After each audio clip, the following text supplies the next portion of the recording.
അമ്മ ആർട്ടിസ്റ്റായിട്ട് തുടങ്ങി ഇത്രയും കാലഘട്ടത്തിൽ അമ്മ ഇന്നും ഒരു എന്താ പറയുക, ഒരു അമ്മയ്ക്കുള്ള ഒരു കാര്യം എന്ന് വെച്ചാൽ ഭയങ്കര പോസിറ്റീവാണ് അമ്മ.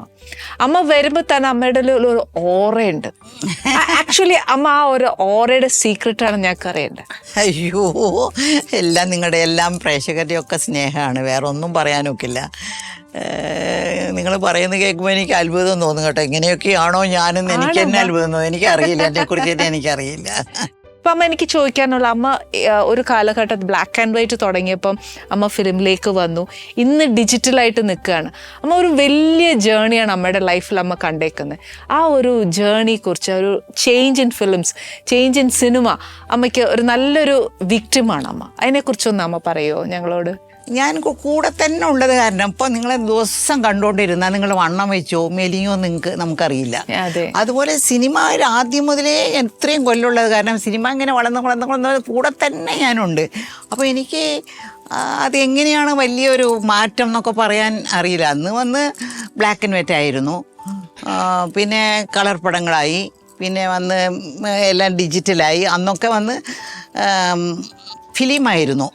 അപ്പോൾ ഞങ്ങളൊക്കെ അഭിനയിക്കുന്ന കാലത്ത് ടേക്ക് 2 എന്ന് പറഞ്ഞാൽ ഞങ്ങൾക്കൊക്കെ പേടിയാണ്. കാരണം ഫിലിമിൻ്റെ വില ഇന്നൊക്കെ ഇതല്ല, ഓർഡിനറി ഇതായിട്ട് എടുക്കുന്നത്.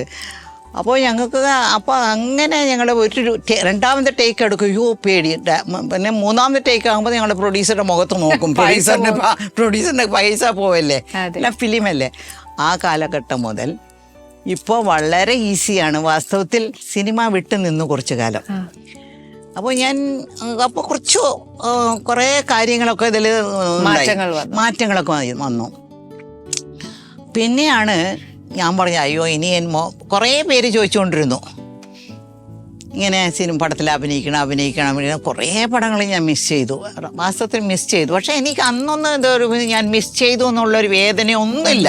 ഞാൻ എൻ്റെ മനസ്സോടുകൂടിയാണ് ഞാൻ മാറി നിന്നത്.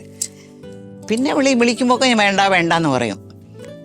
അപ്പോൾ എൻ്റെ മോന് വേണ്ടിയാണ് ഞാൻ ഇതൊക്കെ ചെയ്തത്. കാരണം ആ മോൻ പഠിച്ച് അവന് കല്യാണം ആവുന്നവരേക്കും ഞാൻ പിന്നെ അഭിനയിച്ചില്ല. അപ്പോൾ അവൻ പറയും, അമ്മ ഇപ്പോൾ വന്ന് സിനിമ വളരെ ഈസിയാണ്, പണ്ടത്തെ പോലെയൊന്നും ഡയലോഗൊന്നും പഠിക്കേണ്ട ആവശ്യമില്ല, ഒരാൾ പുറകെ നിന്നെല്ലാം പറഞ്ഞു കൊടുക്കും. ആ മോണിട്ട് പറഞ്ഞുകൊണ്ടിരിക്കും, നമ്മളത് കേട്ട് പറഞ്ഞാൽ മതി.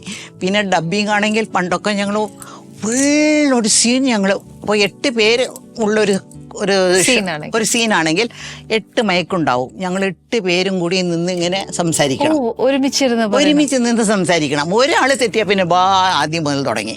അപ്പൊ അങ്ങനെയൊന്നുമില്ലല്ലോ, അപ്പൊ ഭയങ്കര ഈസിയാണമ്മ, ഒന്ന് അഭിനയിച്ച് നോക്കൂ, ഒരുപാട് അഭിനയിച്ച് നോക്കുന്നു. ഞാൻ പറഞ്ഞു അഭിനയിക്കേയില്ലെന്ന് പറഞ്ഞു. ഇങ്ങനെ ഇരിക്കുവാണ് സത്യനന്ദിക്കാട് എന്നെ വിളിച്ച് ഒരു പടത്തിൽ അഭിനയിക്കണം എന്നൊക്കെ പറഞ്ഞത്.